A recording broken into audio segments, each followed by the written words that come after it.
Salam saudaraku, puji nama Tuhan. Kita masih berjumpa kembali dalam program Satelit Saat Teduh 5 menit bersama saya, Pendeta Ferdinand Tambunan.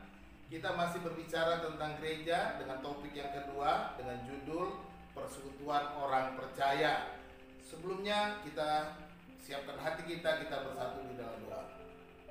Bapa di dalam sorga, Bapa di dalam Yesus Tuhan kami saat ini siap mendengarkan firman Tuhan, merenungkannya. Bukalah hati dan pikiran kami Tuhan, agar kami diterangi oleh kuasa Roh Kudus dapat mengerti kehendak-Mu, mengerti apa yang kami baca, kami renungkan bersama-sama.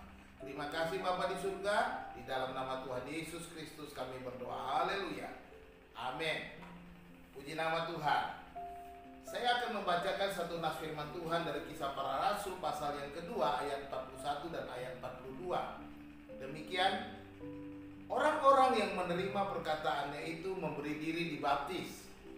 Dan pada hari itu jumlah mereka bertambah kira-kira 3.000 jiwa. Mereka bertekun dalam pengajaran rasul-rasul dan dalam persekutuan. Dan mereka selalu berkumpul untuk memecahkan roti dan berdoa. Amin.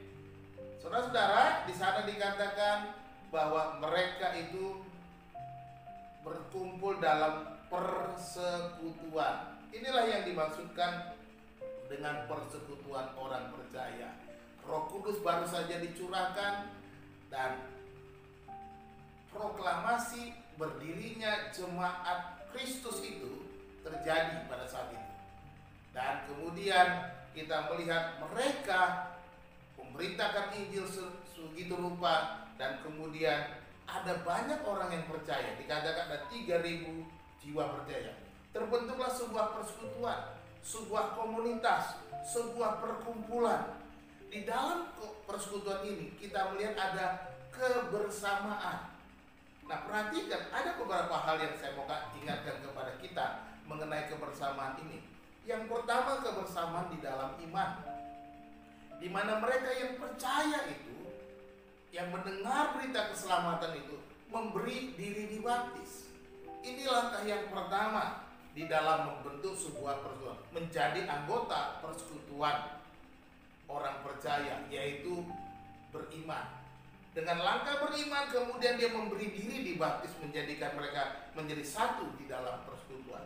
Yang kedua, mereka bertekun dalam pengajaran rasul-rasul. Mereka benar-benar menjadi seorang murid, sebagaimana Yesus katakan kepada para murid, jadikanlah segala bangsa muridku dan baptislah mereka. Dan demikian setiap orang yang berkumpul bersekutu bersama-sama itu, mereka bertekun dalam pengajaran. Mereka belajar firman Tuhan, mereka belajar dari para rasul, belajar apa yang Yesus ajarkan kepada para rasul, dan mereka menerima kembali pengajaran itu. Yang berikutnya, mereka ada perjamuan, di mana dikatakan mereka juga memecah-mecahkan roti. Ini menunjukkan bahwa ada perjamuan bersama di antara mereka. Mereka makan bersama, mereka berkumpul bersama di dalam sebuah perjamuan. Ini kebersamaan.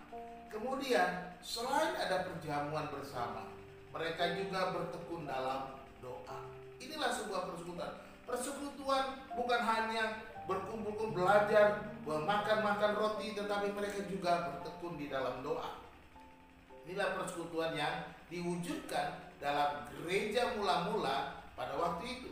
Dan yang berikutnya kita melihat bahwa adanya sebuah kepedulian sosial, di mana mereka ada yang membagi hartanya kepada orang yang berkekurangan.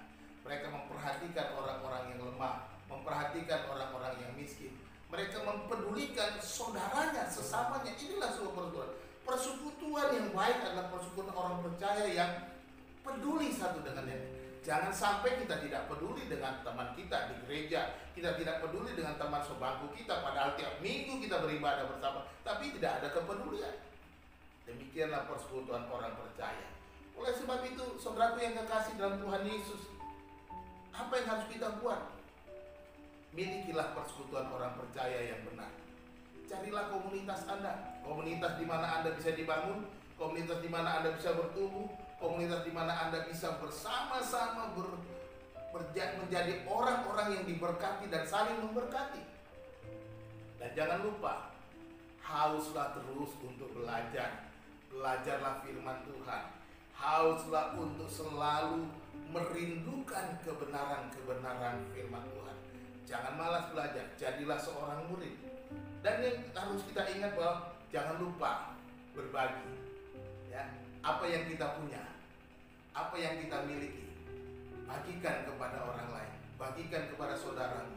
Demikianlah engkau hidup dalam persekutuan orang percaya, persekutuan hidup yang ada di dalam Yesus Kristus. Kiranya Tuhan Yesus memberkati saudara. Amin.